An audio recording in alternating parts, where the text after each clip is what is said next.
We opened the store in June of this year, but I've been doing this since 2015. I've been making the products, yeah. Well, my story is laid off from a couple of jobs, needed something to do. Let's make soap.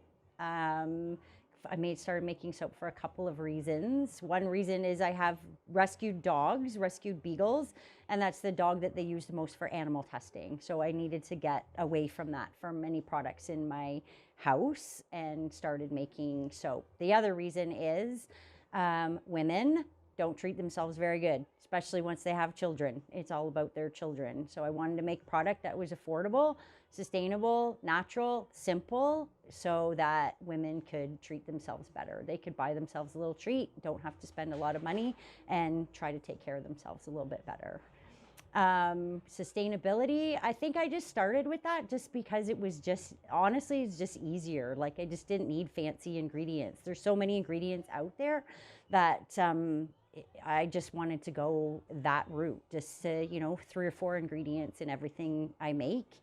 Also keeps the cost down.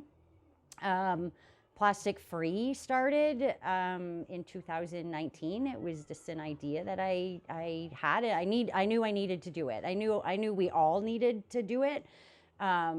There's many soapers, they're not different than me out there, but even in Sudbury. And, I needed to get that little bit maybe ahead, to show people that I can. I've inspired a lot of people actually to go the same route, which also makes me very happy. But yeah, I think it was just an important thing just within my own household. And then as a business, it was something I definitely needed to do.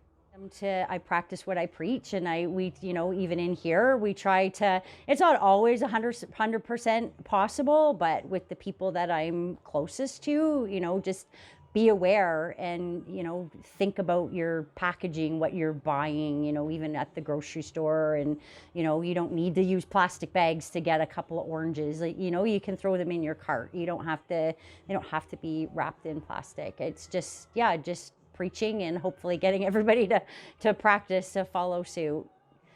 Lead by example, I guess, is the best thing.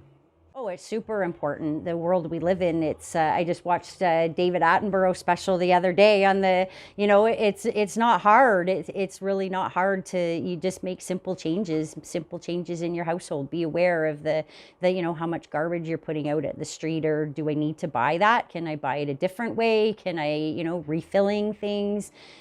Just consumerism in general. It's just, we're just inundated with plastic, and especially just be aware where that's actually going. It's just because it leaves your house doesn't mean it's done. We're done with it. It's there forever, ever and ever.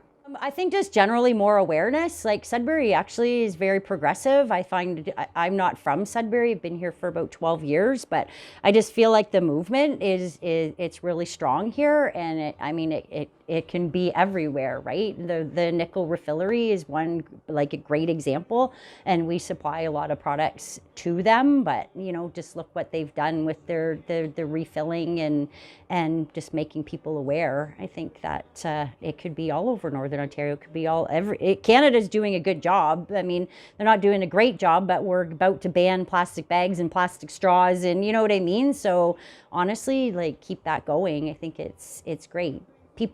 It's hard for people to adjust, but when we're forced into it, we do, right?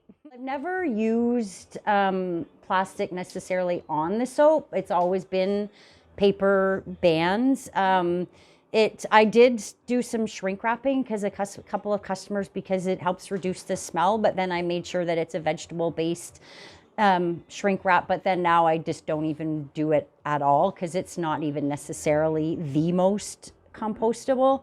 So the soap was already, it was the other products that the cardboard packaging for, like, deodorants and lip balms, because even those little lip balm tubes, like, like, they're just constantly tossed and you don't even think about it, right? It's just done and tossed. I doubt they even get recycled. So it was an investment in my family, my business, the people, my customers, and it was a good investment as far as I'm concerned to go cardboard for sure.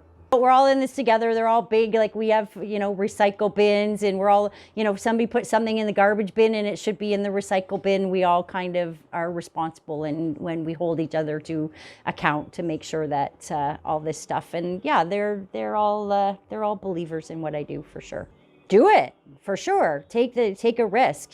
Spend the savings in the end on our environment and our planet are worth the saving or the money you're might spend out of your pocketbook to get the ball rolling. And at the end of the day, it actually costs me less overall to do what I've done than it would be for me to keep buying plastic. So, just take the chance, take the risk, and it's proud. It makes you proud when you do something that, make one little change, Who knows what could be next? I don't know, maybe something.